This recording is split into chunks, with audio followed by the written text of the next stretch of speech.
Hello students, आप सभी का मेरे YouTube चैनल जियो प्लैनेट कॉर्नर पर हार्दिक स्वागत है। विद्यार्थियों, रीट और सीटेट की सीरीज में हम एग्रीकल्चर हमने शुरुआत की थी और एग्रीकल्चर से पहले हम मानव व्यवसाय की बात कर रहे थे, क्योंकि हमने कहा था कि रीट और आरटेट के सिलेबस में एक टॉपिक दिया हुआ है एग्रीकल्चर, जब हम संसाधन की बात कर रहे हैं। संसाधनों में हमने एक पढ़ा था मृदा संसाधन, और मृदा संसाधन के बाद हमने जो टॉपिक उठाया है वो है एग्रीकल्चर यानी कृषि। और कृषि को पढ़ने से पहले हमने इसके कुछ बैकग्राउंड की चर्चा की थी। मैं आपको एक बार बता देता हूँ कि हमने बैकग्राउंड में क्या पढ़ा था। हमने आपको बताया था कि कृषि जो हम व्यवसाय की बात कर रहे हैं कि जो कृषि व्यवसाय है ये एक्चुअल में कृषि व्यवसाय कौन से व्यवसाय का अंग है। ठीक है, हमने चर्चा की थी, आपको याद होगा, प्राथमिक व्यवसाय एक हमारी ये चर्चा हुई थी। प्राथमिक व्यवसाय एक, द्वितीय व्यवसाय, तृतीय व्यवसाय,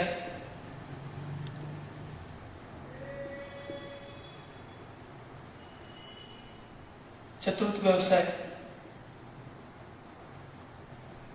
और पंचम व्यवसाय। हमारी ये चर्चा हुई थी।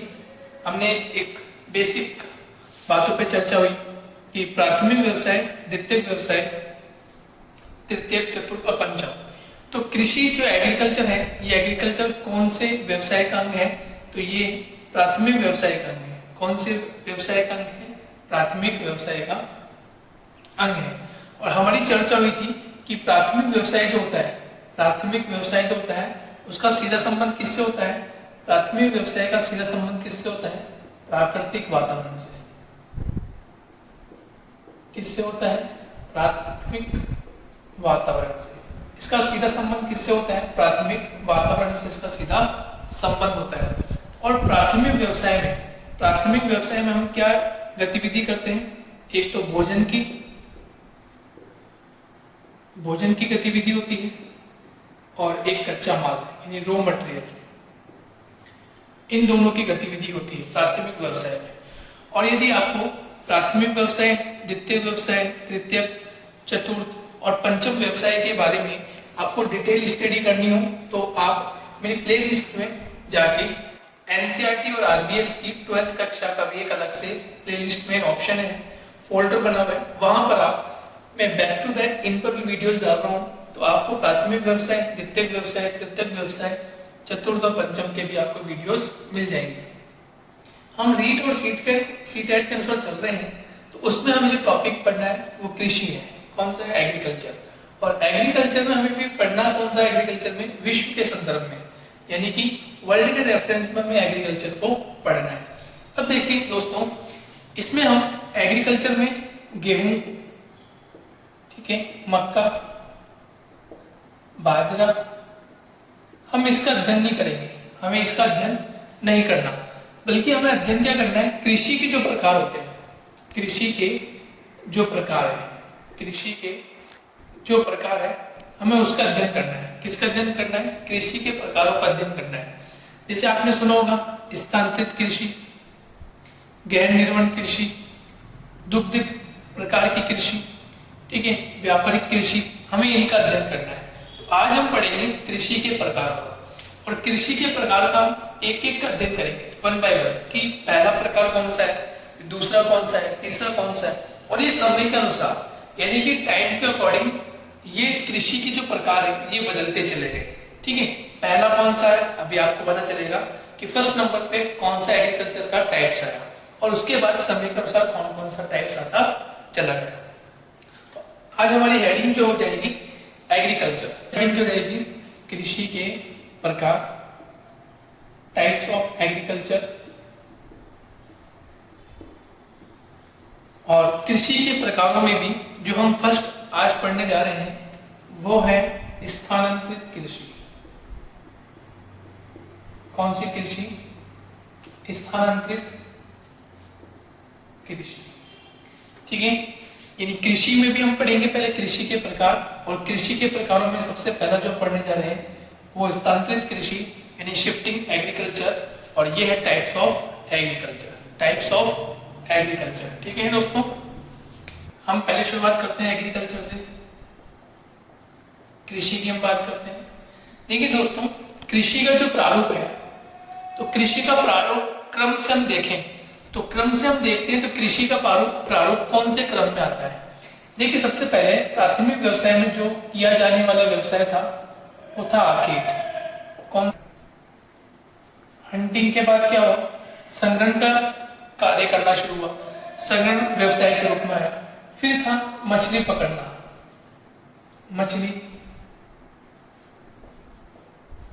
मछली पकड़ना। इसके बाद आया पशुचारण या पशुपालन। ठीक है, पशुओं को चराने के लिए या पशुओं को पालने के लिए व्यवसाय किया गया। और फिर इसके पश्चात फिर कृषि का कार्य आया। आखेट, संग्रहण, मछली पकड़ना, पशुचारण या पशुपालन, कृषि, और कृषि के बाद फिर आया खनन। कृषि के बाद आया खनन। खनन का मतलब क्या हो गया? खनिजों को निकालना, खनिजों को प्राप्त करना है, खनिजों को भूमि से निकालना।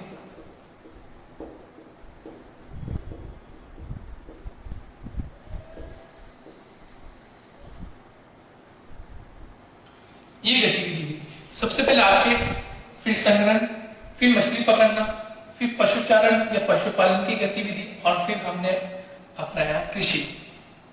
देखिए आखेट और संग्रहण ये दोनों गतिविधियां ऐसी गतिविधियां हैं जहां मनुष्य जो करता था, मनुष्य घुमंतु था, मनुष्य घुमंतु किस्म का था, यानी एक स्थान से दूसरे स्थान, दूसरे स्थान से तीसरे स्थान, तीसरे स्थान से चौथे स्थान, तो घुमंतु प्रकार का था और वो घूम घूम के कार्य करता था आखेट में और संग्रहण में।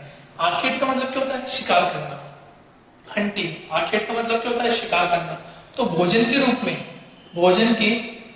में क्या करता था? जंगली जानवर। भोजन के रूप में क्या? जंगली जानवर का शिकार करना, क्योंकि जंगलों में निवास करता था, और जंगलों में निवास कर रहा है तो जंगली जानवरों का शिकार करता है। संग्रहण से मतलब हो गया कि पेड़ पौधे की पत्तियों को संग्रहण करना। ठीक है, फल फ्रूट जो होते हैं उनका संग्रहण करना, इसके अलावा औषधियों का संग्रहण करना। तो संग्रहण का कार्य भी किसमें हुआ? घुमंतु प्रकार में रहा, और ये भोजन के रूप में या फिर कच्चे माल के रूप में किया। फिर ये एक स्थान पर रहना थोड़ा प्रारंभ किया, या जहाँ तालाब था, जहाँ पानी का क्षेत्र था, वहां इसने मछली पकड़ने का कार्य शुरू किया। उसके पश्चात पशुचारण का, यानी मैंने आपको बताया था कि जो पशुचारण के रूप में पालतू पशुओं को पालना शुरू किया, पालतू पशुओं के माध्यम से दूध निकालना शुरू किया, और फिर पशुचारण के माध्यम से उन्हें एक स्थान से दूसरे स्थान से तीसरे स्थान पर वो घूमने का कार्य करता था, उनको ले जाकर चराने का कार्य करता था। और फिर उसके बाद जब एग्रीकल्चर आया, यानी कि जब कृषि का कार्य शुरू हुआ, तो कृषि के कार्य शुरू होने से मानव में एक स्थायीपन आया। स्थायीपन का मतलब क्या हुआ? एक जगह, एक स्थान पर आवास बना के रहने लगा, लेकिन अभी तक यहां से लेकर यानी आखेट, संग्रहण, मछली पकड़ना, पशुचारण या पशुपालन में ये स्थिर नहीं था, ये अस्थिर प्राणी था। तो ये एक स्थान से दूसरे स्थान से तीसरे स्थान पर परिवर्तित होता चला गया। एग्रीकल्चर में इसका धीरे धीरे, एग्रीकल्चर में एक साथ स्थायीपन नहीं आया, ये धीरे धीरे एग्रीकल्चर में स्थायीपन इसका आना शुरू हुआ। जैसे हम पहली एग्रीकल्चर की बात करें, फर्स्ट की हम बात करें तो फर्स्ट है स्थानांतरित। फर्स्ट कौन सी है? स्थानांतरित। अब देखो आपको नाम से पता चल रहा है,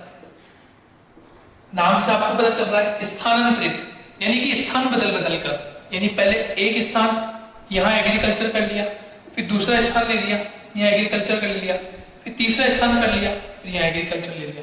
स्थान बदल कर इसने क्या शुरू किया? स्थानांतरित कृषि करना प्रारंभ किया। पहले एक स्थान, इसको साफ करता है, साफ करने के बाद 2-3 वर्ष तक एग्रीकल्चर करता है, कृषि कार्य करता है, इसको छोड़ देता है। दूसरे स्थान पर, यहां से मूव होकर दूसरे स्थान पर जाना, इसको साफ करता है, यहाँ फसल उत्पादित करता है, 2-3 वर्ष तक कार्य करता है और फिर इसको वापस छोड़कर किसी तीसरे स्थान पर चले जाता है। देखिए यहाँ पर भी अभी स्थायीपन नहीं आया, यहाँ पर भी स्थायीपन नहीं आया, तो यहाँ भी इसका जीवन कैसा था, यहाँ भी जीवन इसका अस्थायी था, एक स्थान दूसरे स्थान, दूसरे स्थान से तीसरे स्थान। लेकिन उसके बाद जो एग्रीकल्चर का पैटर्न आता है, यानी जब हम टाइप्स ऑफ एग्रीकल्चर पढ़ेंगे तो उसके बाद जो एग्रीकल्चर का समय के अनुसार जो पैटर्न बनता है, तो उसमें कृषि के साथ साथ इसने पशुपालन करना भी शुरू कर दिया और अपने आवास को कैसा बना लिया, स्थायी बना लिया। कैसा बना लिया, स्थायी बना लिया। एग्रीकल्चर में हमें पढ़ना है स्थानांतरित कृषि या आदिम निर्वाह कृषि। ये स्थानांतरित कृषि या आदिम निर्वाह कृषि ये उस समय की कृषि है जब मानव ने जंगलों में निवास करना प्रारंभ किया और मानव की सोच में धीरे धीरे परिवर्तन आ रहा था।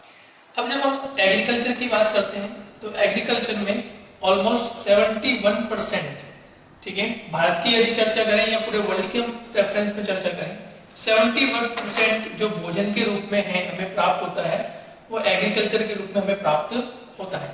और एग्रीकल्चर में समय के साथ साथ परिवर्तन आया, क्योंकि जब हमने स्थानांतरित कृषि या आदिम निर्वाह कृषि का जब पैटर्न अपनाया था, तो उस समय जो घरेलू औजार हुआ करते थे, ठीक है, जैसे कुदाली, फावड़ा, खुरपी, उससे हमने एग्रीकल्चर करना प्रारंभ किया। खेतों में इस प्रकार की गतिविधि के माध्यम से हम एग्रीकल्चर कर रहे थे।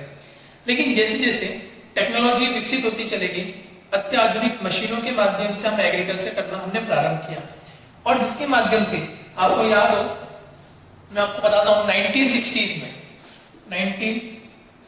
में और 1967 में, ठीक है, हरित क्रांति, आपने नाम सुना होगा, हरित क्रांति, ग्रीन रेवोल्यूशन, हरित क्रांति का आपने नाम सुना होगा, ठीक है।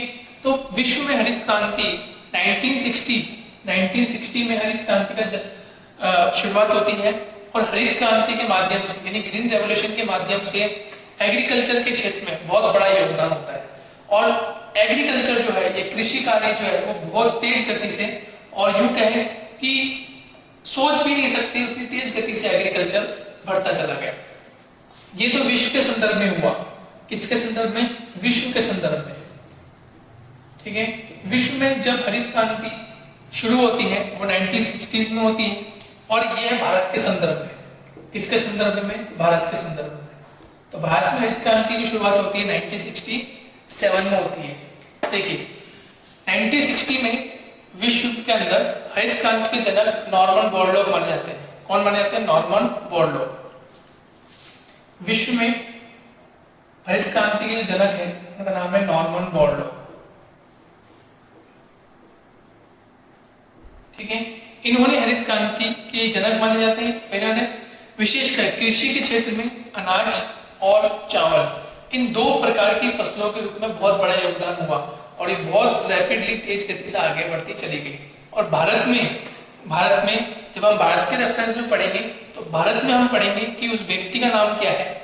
और आप कमेंट बॉक्स में यदि आपको पता है तो आप कमेंट बॉक्स में भारत में हरित क्रांति के जनक किससे कहा जाता है आप बता सकते हैं, ठीक है। विश्व में कौन है? Norman Borlaug. और नॉर्मन बोरलॉग के समय हरित क्रांति का जब उद्भव हुआ विश्व के संदर्भ में बहुत बड़े क्षेत्र में एक क्रांति आ गई। लेकिन दोस्तों हम बात कर रहे हैं स्थानांतरित कृषि की या आदिम कृषि की। ये वह समय था जब एग्रीकल्चर का पैटर्न किसी को नहीं पता था, धीरे धीरे पैटर्न बनने लगा। और 1967 की हम बात कर रहे हैं जब यूं कहें आधुनिकता की तरफ हम बढ़ रहे थे, जब अत्याधुनिक बिजली से चलने वाली बड़ी बड़ी मशीनों के द्वारा कृषि कार्य संपन्न होता था। तो मैंने बताया आपको हम कृषि के प्रकार पढ़ रहे हैं, और कृषि के प्रकार में हम सबसे पहले पढ़ रहे हैं स्थानांतरित कृषि, क्योंकि नंबर 1 स्थानांतरित कृषि का क्षेत्र आता है। अब देखिए इस स्थानांतरित कृषि की प्रमुख विशेषता क्या है। सबसे पहले कि स्थानांतरित कृषि या आदिम निर्वाह कृषि इसका नाम है, और नाम से हमें पता चल रहा है यानी कि स्थान बदल बदल कर की जाने वाली कृषि थी। यानी पहले एक स्थान हमने लिया, 2-3 वर्षों तक उस पर कृषि कार्य किया, और जैसे उसकी फर्टाइलिटी कम होना शुरू हुई हमने उसको छोड़ दिया, और छोड़ के हम कहीं और चले गए। जैसे उर्वरकता क्षमता समाप्त होती है उस भूमि की, हम छोड़कर उसे कहीं अन्यत्र चले जाते हैं। वह उस भूमि को पुनः साफ करते हैं। साफ करने के बाद कृषि कार्य करते हैं 2-3 वर्षों तक, फिर कार्य करा, जैसे उसकी उर्वरकता क्षमता खत्म हुई हमने और कहीं ट्रांसफर हो जाते हैं। तो सबसे प्राचीन रूप है, ये ध्यान रखिएगा, स्थानांतरित कृषि का ये जो है ये रूप सबसे प्राचीन रूप है, यानी कि उस समय का रूप है जब मनुष्य जंगलों में निवास कर रहा था और जंगलों में निवास करने के साथ साथ वे कृषि कार्य में संलग्न हो गया। खेतों का आकार बहुत छोटा होता है क्योंकि जनसंख्या कम थी, और जब जनसंख्या कम होगी तो इसका मतलब उनकी जो आवश्यकता होगी वो आवश्यकता भी कम होगी, क्योंकि जो भी हम क्रिया कर रहे हैं, चाहे वो आखेट हो, संग्रहण हो, लकड़ी काटना हो, ठीक है, या कृषि का रूप हो, पशुचारण का रूप हो, ये सब रूप क्या है? आवश्यकता है। मनुष्य की जैसे जैसे आवश्यकताएं होती है वो अपने कार्य करता जाता है। यदि आवश्यकता देखिए, कोविड-19 के इस दौर में क्या आवश्यकता थी? शिक्षा की। अब शिक्षा की आवश्यकता है, स्कूल कॉलेजेस बंद है, तो फिर ऑनलाइन प्लेटफॉर्म हमने अपना लिया, ऑनलाइन के माध्यम से पढ़ाने लग गए, ठीक है। तो संपूर्ण यदि भारत की चर्चा करें या पूरे विश्व के संदर्भ में चर्चा करें तो ऑनलाइन प्लेटफॉर्म जो है वो सबसे ज्यादा विकसित हो गए। तो शिक्षा ऑनलाइन हो गई। ठीक उसी प्रकार से यहाँ खेतों का आकार क्या रहा? छोटा। अब खेतों का आकार छोटा क्यों था? क्योंकि आवश्यकताएं लोगों की कम थी, और जब लोगों की आवश्यकताएं कम होगी, जनसंख्या कम होगी, तो खेतों का आकार छोटा होकर ही वहां कृषि कार्य करना शुरू कर दिया। उसके बाद 2-3 वर्षों तक, ठीक है, 2-3 वर्षों तक कृषि कार्य किया जाता है, और उसके पश्चात जब वहां की उस भूमि की उर्वरक क्षमता समाप्त हो जाती है तो किसी अन्य क्षेत्र पर जाकर पुनः वह कार्य किया जाता है, और 2-3 वर्षों के बाद कृषि कार्य संभव करने के कंप्लीट होने के बाद फिर वापस तीसरे स्थान पे चले जाते हैं। तो स्थानांतरित कृषि की सबसे मेन बात, एक तो प्राचीन रूप है, दूसरा खेतों का आकार बहुत छोटा होता है, और 2-3 वर्षों तक कृषि कार्य करने के बाद उसे छोड़ दिया जाता है। और 4th पॉइंट क्या है?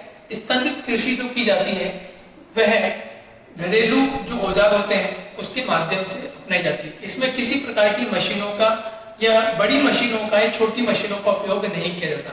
लेकिन समय के साथ साथ स्थानांतरित कृषि का जो रूप है वो बिल्कुल बदल गया, क्योंकि यहाँ इंपॉर्टेंट बात यह है, स्थानांतरित मतलब क्या होता है? स्थान बदल कर 2-3 वर्षों तक हमने किसी एक प्लेस पे कृषि की, वहां उसको छोड़ दिया, फिर अन्यत्र कहीं चले गए। लेकिन वर्तमान में ऐसा नहीं होता। वर्तमान में हम जहां व्यक्ति निवास कर रहा है, जहां फार्मर निवास कर रहा है, किसान निवास कर रहा है, वहीं वह 1 वर्ष, 2 वर्ष, 10 वर्ष, 20 वर्ष तक लगातार कृषि कर रहा है, और जब उसकी उर्वरकता क्षमता समाप्त हो जाती है तो उसमें खाद वगैरह डालकर उसकी उर्वरकता क्षमता को वापस से विकसित कर लेता है। लेकिन वर्तमान में ये ज्यादा प्रचलित नहीं है। ये उन क्षेत्रों में प्रचलित है, विशेषकर जो उष्णकटिबंधीय क्षेत्र है वहां ये मोस्टली प्रचलित होती है। अब हम चर्चा करें तो हमें देखने को मिलता है कि यहाँ स्थान, ठीक है, कौन कौन से स्थानों में की जाती है? पूर्वी भारत, मोस्टली पूर्वी भारत में इस प्रकार की कृषि को झूमिंग का नाम दिया जाता है। किसका नाम दिया जाता है? झूमिंग का। आपको ध्यान रखना है कि स्थान अक्सर रीट, सीटेट और जो कंपटीशन एग्जाम्स होते हैं, even first grade, second grade में भी ये जो टॉपिक लगता है, ऐसे एग्जामिनेशन में क्या होता है, स्थानांतरित कृषि के ये रूप पूछ लिए जाते हैं, मैच द फॉलोइंग में रूप पूछ लिए जाते हैं। एक तरफ आपको स्थान दे दिया जाएगा, देशों के नाम दे दिए जाएंगे, ठीक है, और स्थानांतरित कृषि को अलग अलग नामों से जाना जाता है। तो आपको मैच द फॉलोइंग में ऐसा क्वेश्चन पूछा जा सकता है, या डायरेक्ट भी क्वेश्चन पूछ सकते हैं। डायरेक्ट क्वेश्चन ऐसे पूछ सकता है कि मिल्पा नाम, या ऐसे पूछ सकता है स्थानांतरित कृषि जो कि मिल्पा के नाम से जानी जाती है, कौन से देश में की जाती है, ठीक है, ये कहाँ पुकारा जाता है इस नाम से। तो आपको ऑप्शन दे सकता है ऑस्ट्रेलिया, ठीक है, मैक्सिको, भारत, पाकिस्तान, ऐसे कुछ भी आपको ऑप्शन दे सकता है। तो आपको पता होना चाहिए कहां पर बोली जाती है। तो इंपॉर्टेंट है, आपको ध्यान रखना है, ठीक है। देखिए स्थान की हम चर्चा करें, पूर्वी भारत में इसको झूमिंग का नाम दिया जाता है सारी स्थानांतरित कृषि, जितनी भी कृषि आपको मैं नाम बताया है, ये सारी स्थानांतरित कृषि का ही नाम है। लेकिन इंपॉर्टेंट ये है कि हर प्लेस पे इसको अलग अलग नाम दिया गया, हर प्लेस पे इसको अलग अलग नाम दिया गया। वो एक लिस्ट में आपको बता दूंगा, वो पूरी लिस्ट इंपॉर्टेंट है। पूर्वी भारत में इसको झूमिंग का नाम देते हैं, मैक्सिको मध्य अफ्रीका में इसे मिल्पा का नाम देते हैं, मलेशिया इंडोनेशिया में इसे लद्दाख का नाम देते हैं, और वियतनाम में इसको रे कहते हैं। ये बहुत इंपॉर्टेंट है। वियतनाम में रे, ऐसे पूछ लेगा रे किस प्रकार की कृषि का प्रकार है, ठीक है, तो आपको ध्यान रखना है किस प्रकार की स्थानांतरित, या पूछ ले स्थानांतरित कृषि में जो रे प्रकार की जो कृषि की जाती है वो कौन से देश में की जाती है, तो वियतनाम में। कहाँ की जाती है, वियतनाम में, ठीक है। तो ये कुछ महत्वपूर्ण था, ये कुछ महत्वपूर्ण नाम थे। आगे में और बताया तो इंपॉर्टेंट नाम कौन कौन से हैं। कुछ और प्रमुख नाम जैसे युगांडा, जाम्बिया और जिम्बाब्वे। युगांडा, जाम्बिया और जिम्बाब्वे, यहाँ कौन सी कृषि की जाती है स्थानांतरित कृषि, लेकिन नाम उसका क्या है, चेती मीनी, ठीक है। नेक्स्ट है ब्राजील। ब्राजील में इस कृषि को नाम दिया था रोका। क्या नाम दिया था, रोका। फिर है म्यांमार, और म्यांमार में से नाम दिया था तुंग्या। क्या नाम दिया था, तुंग्या, ये ध्यान रखना है। मेडागास्कर, मेडागास्कर में नाम दिया था तावी। मेडागास्कर में नाम क्या देता है, तावी। उसके बाद थाईलैंड, थाईलैंड में इसको एक नाम देता है तमराई। क्या नाम देता है, तमराई। जावा में इंडोनेशिया, जावा और इंडोनेशिया, और जावा इंडोनेशिया में क्या नाम देता है, उमा, ठीक है। इससे पहले हमने पढ़ा पूर्वी भारत में, जो पूर्वी भारतीय क्षेत्र है, जो सेवन सिस्टर्स का रीजन है, वहां इसको नाम क्या देते हैं, जूमिंग। क्या नाम देते हैं, जूमिंग। एक नाम होता है मिल्पा, एक नाम होता है मिल्पा। एक नाम क्या होता है, एक नाम आपने सुना होगा ब्राजील, ब्राजील में इसको रोका नाम दे दिया। म्यांमार में इसको तुंगिया नाम दे दिया। मेडागास्कर में इसको तावी नाम दे दिया, मेडागास्कर में से तावी नाम दे दिया। उसके अलावा मलेशिया और इंडोनेशिया में, मलेशिया और इंडोनेशिया में से लद्दाख नाम दे दिया। इस प्रकार से ये स्थानांतरित कृषि के नाम हो गए, और स्थानांतरित कृषि कुछ विशेषताएं हो गई। मोस्टली जो क्वेश्चन बनता है, ठीक है, रीड पैटर्न पे मोस्टली जो क्वेश्चन बनता है वो यहाँ से क्वेश्चन पूछता है। जो इसके नाम है, परिवर्तित नाम, इन स्थानांतरित कृषि को अलग अलग किस नाम से बुलाया जाता है, इस पे मोस्टली क्वेश्चन पूछ सकता है। लेकिन जिस तरह से परीक्षा का पैटर्न बदलता जा रहा है, प्रारूप जिस तरह से परीक्षाओं का बदलता है, तो हो सकता है आपसे ऐसे भी क्वेश्चन पूछ ले कि स्थानांतरित कृषि के संबंध में कौन सा कथन सत्य है, कौन सा कथन सत्य नहीं है। तो इसकी आपको विशेषताएं जो होती है, ये विशेषताओं का आपको ध्यान रखना पड़ेगा। और या फिर एक कथन ऐसा होगा, एक स्टेटमेंट ऐसा होगा जिसमें किसी देश को लेकर नाम दिया जाएगा, और ये पूछेगा कि ये सही है या गलत है, यानी असत्य है या सत्य है। इस प्रकार से हम बैक टू बैक एक एक एग्रीकल्चर का जो पैटर्न है हम उसको पढ़ते जाएंगे। लगभग 9-10 पैटर्न इस तरह से हम पढ़ेंगे। वन बाय वन हम एक एक कृषि के पैटर्न को पढ़ेंगे, ताकि आपको एक एक प्रारूप समझ में आ जाए। ठीक है दोस्तों, आई होप आपको ये पसंद आया हो। इसे लाइक, शेयर, सब्सक्राइब करें, और अपने दोस्तों से, मित्रों से इसको अधिक से अधिक शेयर करें, ताकि उनको भी इस वीडियो का लाभ मिल सके। जब तक के लिए थैंक यू।